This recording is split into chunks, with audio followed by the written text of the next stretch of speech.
No, Brilliant. Yeah, great. Yeah, because we're trying to get past the media bias on organisations like this. The minute they open their mouth. None of these people listen to that anyway. We have BBC News here. The only reason why we have to come is because of how bad they are. When you describe this crowd, how are you going to describe them in your news report? Well, we're going to call them, well, you've called what you've labelled yourself, which is an anti-extremist movement. When your news report comes out on this, yes. Will you mention the word far right? If people have labelled it as such, then we have to reflect that. You should report and reflect what you've met and seen today. Have you seen far right demonstrators? But if people label it as such, if I label you as a nonce, would you report that you're a nonce? There's no truth in it, is there?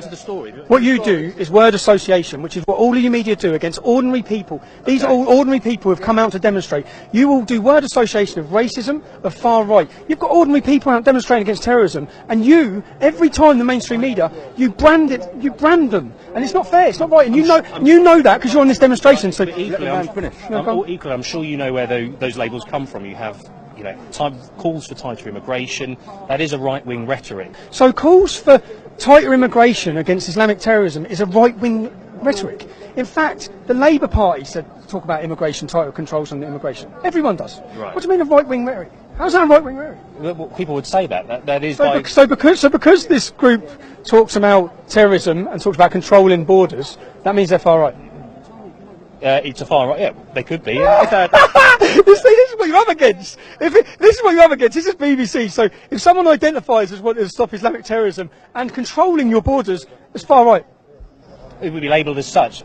By people like you! But if my opinion is absolutely invalid, it's about getting... You're reporting for the BBC, you're lying for the BBC, you are officially fake news and you're demonising so many innocent people. Right. You make it impossible for people to talk. You do that. That's who you are. You're here to try and get bad footage, that's why you're here. Right. That's your agenda. You have an agenda. You're frustrated with the media, from what I take from this. You have a complete agenda when you come to these demonstrations.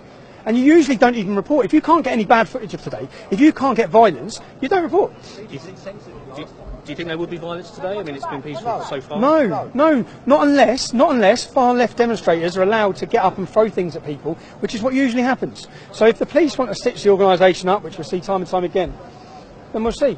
But you are all part of the problem.